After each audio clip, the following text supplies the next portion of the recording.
Hey guys, today we're going to talk about what a stimp meter is, how to use it, and why it's important to your golf course. I'm Matt. I'm Liam. I'm Joel. I'm Sean. I'm Dugan. And I'm Emily. Throughout this video, we will be outlining the proper technique, tips, and purpose of using a stimp meter. First, we will explain the step-by-step process of performing an accurate reading, and introduce the equipment necessary in testing the speed of our greens. First and foremost, we have the stimp meter itself. The stimp meter is an aluminum bar, 36 inches long, containing a V-shaped groove down the center. It has a notch on the top end of the bar where we will initially place our golf ball. We will also be using 2 tees, used to mark the initial starting point of the ball and the resting or stopping points of each ball. To perform a stimp reading, we will also be using 3 golf balls, so we can take multiple test readings and calculate our average speed. A tape measure is also required to measure the distance or speed. To conduct a stimp meter test, we will find a flat spot on the green, 10 to 12 feet long, and a few feet wide. First, we will place a tee down to mark the starting position.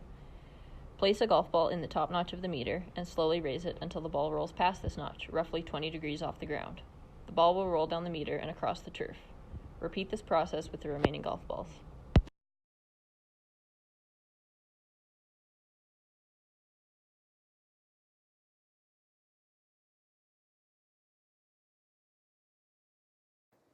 Taking a second tee, we will mark the approximate average stopping point of the 3 balls. If the balls do not land within 8 inches of each other, the test is invalid, meaning the area is not sufficiently flat. Measure the distance between the starting point and the average stopping distance of the balls. Once this number is recorded, move the stimp meter to the other side of your testing area. We repeat the same process over again from this side to ensure the green plays the same from both directions.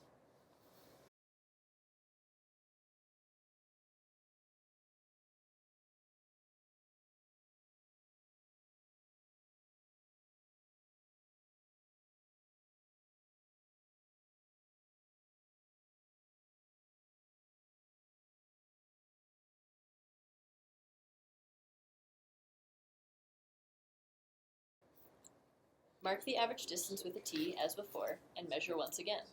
We add the numbers from both tests together and divide by the number of tests 2 to calculate our average green speed. So the first test had an average distance of 3.3 feet and the second test was 2.7 feet, giving our green a speed of 2.9. Thus concludes the process of stimping.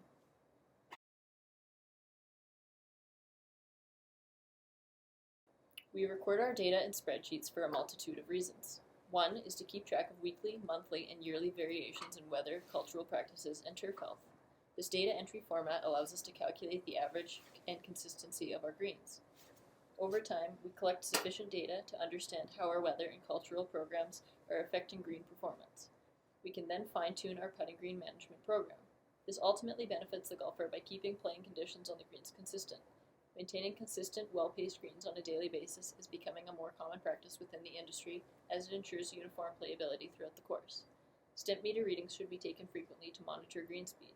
It is important to establish a regular process that each person should carry out to eliminate any variables for error. This will help to ensure more enjoyment from golfers putting on your greens. It is a good practice to regularly check the speed of your greens for the sake of consistency. Anytime specific cultural practices are performed, like verticutting, top dressing, or aeration, it is good to test the green speeds to note how these practices can affect playability. It is also ideal to test green speeds after certain environmental changes, such as high amounts of rain or lack thereof. This allows you to stay informed as to how the course is performing, which can dictate operations for the day as well as informing players of daily conditions. Golf courses typically have 18 different holes, which means there are 18 distinct greens. Conditions across the course vary, so only measuring one green and taking the data wouldn't be an accurate representation of the course as a whole. Stimping multiple greens allows us to maintain uniformity throughout.